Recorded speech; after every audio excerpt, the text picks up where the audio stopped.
11월 12일 금요일, 나를 깨워준 7분 플러스 아침을 여는 기도로 시작합니다. 살아계신 하나님 아버지, 오늘 이 아침에도 우리가 눈을 뜨고 새로운 하루를 시작했습니다. 이 아침 어느 곳에서든 하나님 아버지 앞에 나온 우리들을 돌아보시고 주님의 말씀을 주시옵소서. 오늘도 우리를 향하신 하나님의 음성을 듣게 하시고 그 말씀 앞에 결단하고 순종하며 살아가길 원합니다. 코로나의 우려가 아직도 많이 남아있는 가운데 공부하고 있는 하나님의 자녀들을 붙들어 주시옵소서. 작년부터 이어지는 어려운 환경 속에서 공부해야 하는 아이들을 불쌍히 여겨주시고 힘들고 어려운 상황 속에서도 집중할 수 있는 능력을 더하여 주옵소서. 어려운 상황 속에서 공부 잘하는 학생들과 그렇지 않은 학생들의 차이가 점점 커지고 있습니다. 하나님, 공부하고자 하는 마음을 갖게 하시고 공부해야 할 이유를 깨닫게 하여 주셔서 하나님께서 원하시는 일들을 마음껏 감당할 수 있도록 최선을 다해 공부할 수 있는 하나님의 자녀들 되게 하여 주시옵소서. 코로나로 어려움을 겪고 있는 이들이 있습니다. 아직도 육체적, 정신적, 경제적, 그리고 영적인 어려움 속에 있는 이들이 있습니다. 하나님, 이들을 위로하여 주시고 불쌍히 여겨 주시고 새로운 힘을 얻게 하여 주시옵소서. 일본의 기시다 후미오 수상과 정부의 관리들과 지도자들이 국민들을 불쌍히 여기는 마음을 가지고 두려워하는 마음을 갖고 일들을 대할 수 있게 하셔서 그들의 결정으로 인해서 국민들이 어려움 겪지 않도록 보호하여 주시옵소서. 동경 그레이스 기독교회 염원일 김정영 선교사를 기억하며 기도합니다. 염원일 김정영 선교사 영육간에 강건하고 말씀과 기도의 폭이 넓어지며 주신 은사를 사용하는 지혜를 더하여 주시옵소서. 동경 그레이스 기독교회 예배와 모임들이 안전한 가운데 지속되고 새로운 영혼들을 인도하여 주옵소서. 마스크와 함께 나누는 성경 읽기 안내문을 통해 성경에 관심 있는 영혼들이 연결되게 하여 주옵소서. 동경의 코로나 감염자가 감소되어 일상의 평화가 회복되고 온라인으로 취업 활동하는 지체들에게도 주님의 도우심과 좋은 일을 주시옵소서. 동경공업대학, 게이오대학 히오시 캠퍼스, 일본 공학원 사역에 은혜를 더하여 주시고 적당한 시기에 별도의 예배 장소를 허락하시고 필요한 모든 것을 채워 주시옵소서. 우리 교회 일본부의 미사와 하루카 전도사를 위해서 기도합니다. 매일 성령 충만과 영성, 지성, 사랑이 더해지게 하여 주시고 영어부에서 일꾼이 세워지게 하여 주시옵소서. 설교의 실력을 위해 주님을 사랑하는 마음으로 말씀을 바르고 깊이 해석할 수 있게 하시고 그때 하나님께서 말씀하시고자 하는 것에 민감하게 반응하여 준비하게 하여 주시옵소서. JMTS 후반기 수업을 잘 준비해서 학생들에게 그리스어를 잘 가르칠 수 있게 하여 주시고 가족들, 아버지, 어머니, 남동생이 구원받게 하여 주시며 외할아버지의 병이 치유되게 하여 주시옵소서. 우리 교회 행정지원 사역을 위해서 기도합니다. 교회 전체가 잘 유지될 수 있도록 돕고 지원하는 여러 가지 사역들이 있습니다. 눈에 보이지 않지만 교회가 유지되고 운영될 수 있도록 돕고 섬기는 사역들, 섬기는 이들에게 주님께서 복 내려 주시옵소서. 오늘 저녁에 있을 한국부와 중국부의 금요 기도회를 위해서 기도합니다. 오프라인과 온라인으로 모임을 갖게 되지만 영으로 하나가 되게 하여 주시고 우리가 있는 각자의 처소가 기도의 장소, 하나님을 만나는 거룩한 곳이 되게 하여 주시옵소서. 이제 코로나로부터 벗어나게 되는 그리고 다시 우리의 신앙이 뜨거워질 수 있는 함께 모여 기도하고 함께 찬양할 수 있는 시간들이 회복되게 하여 주시옵소서. 이번 주일 11월 14일은 아이들부터 어른들까지 모든 세대 교우들이 함께 예배드리는 세대 통합 예배로 예배드립니다. 우리 교회 안에 있는 하나님의 가족들이 나이와 세대를 초월해서 예수 그리스도의 이름으로 함께 예배하는 복된 시간 되게 하여 주시고 준비하는 손길들을 붙들어 주시며 우리 모두가 기대하는 마음으로 기도하며 참여할 수 있게 하여 주시옵소서. 육신의 연약함을 가지고 있는 지체들을 위해서 기도드립니다. 우리의 부모님이 형제 자매가 자녀들이 아픔 가운데 신음하고 있고 병중에 있는 이들을 위하여 간절히 기도하는 지체들이 있습니다.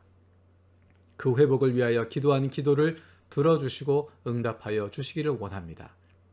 함께 기도하는 가족들을 위로하여 주시고 이러한 육신의 연약함으로 인하여 가족이 하나가 되고 하나님께로 가까이 나아갈 수 있는 기회가 되게 하여 주시옵소서.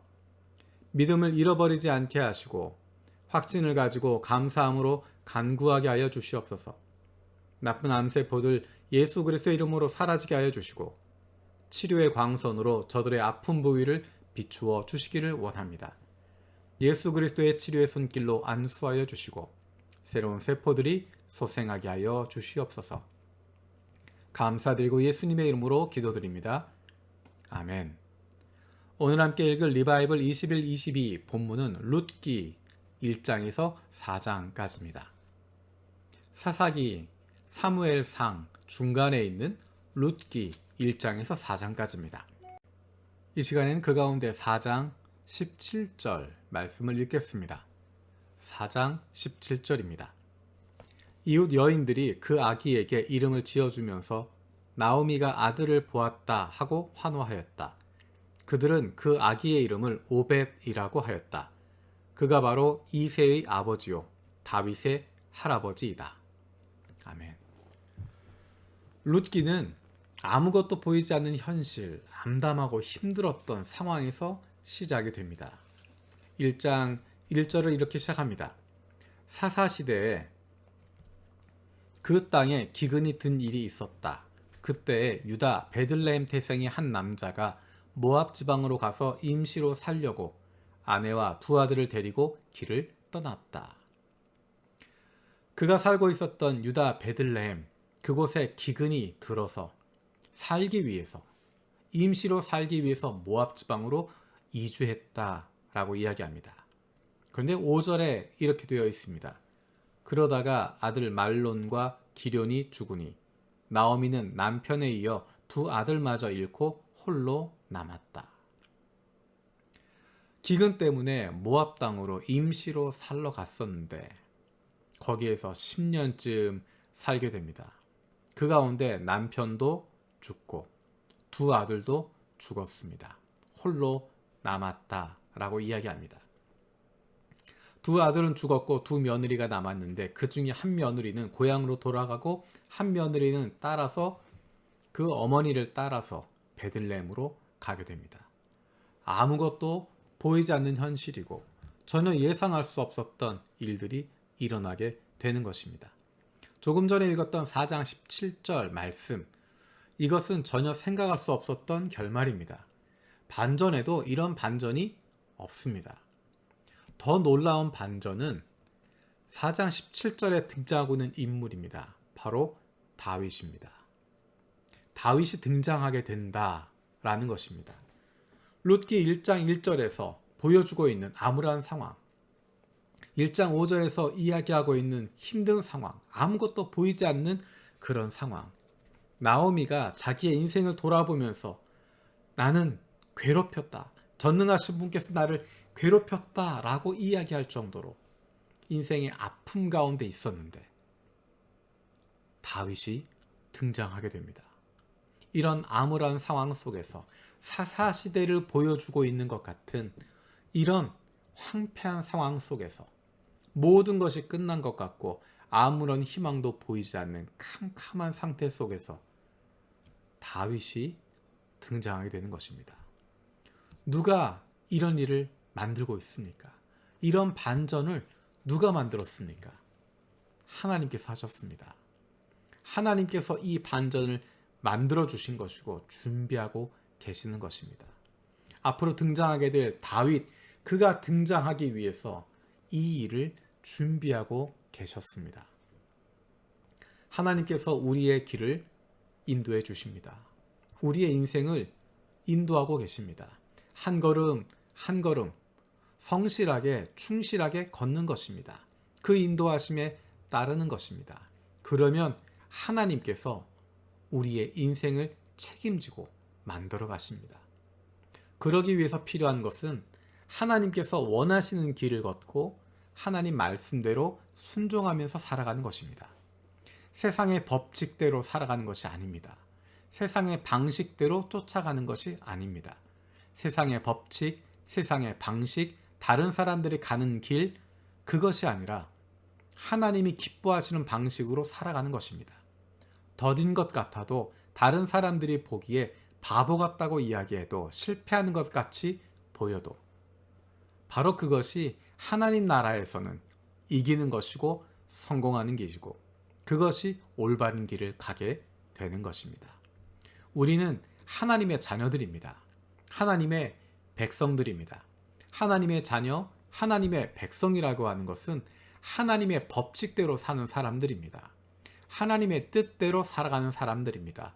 우리가 하나님 말씀대로 순종하며 살아가고 있을 때, 하나님이 기뻐하시는 방식으로 살아가고 있을 때, 하나님이 원하시는 길을 걸어가고 있을 때 하나님께서 그 길을 책임져 주십니다. 기대하십시오. 하나님의 자녀들이 어떻게 살아가게 되는지 하나님께서, 우리의 아버지 되시는 하나님께서 책임지십니다.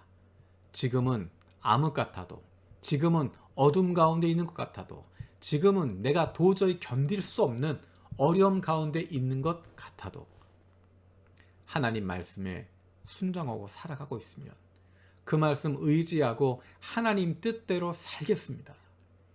그 길을 순종하고 걸어가고 있으면 하나님께서 그 발걸음들을 인도해 주시고 가장 선한 길로, 가장 좋은 길로, 가장 아름다운 길로 인도해 주십니다. 왜냐하면 우리가 하나님의 자녀이기 때문입니다. 왜냐하면 우리가 하나님이 원하시는 길을 걸어가고 있기 때문입니다. 왜냐하면 세상의 방식, 세상의 법칙, 세상 사람들처럼 살아가는 것이 아니라 하나님 나라 백성답게 살아가고 있기 때문에 왕 되신 하나님께서 그의 백성들 책임지시는 것입니다. 주님께서 가르쳐 주신 기도로 마치겠습니다. 하늘에 계신 우리 아버지여, 이름이 거룩히 여김을 받으시오며 나라가 임하시오며 뜻이 하늘에서 이루어진 것 같이 땅에서도 이루어지이다. 오늘 우리에게 일용할 양식을 주시옵고 우리가 우리에게 죄 지은 자를 사하여 준 것 같이 우리 죄를 사하여 주시옵고 우리를 시험에 들게 하지 마시옵고 다만 악에서 구하시옵소서. 나라와 권세와 영광이 아버지께 영원히 있사옵나이다. 아멘.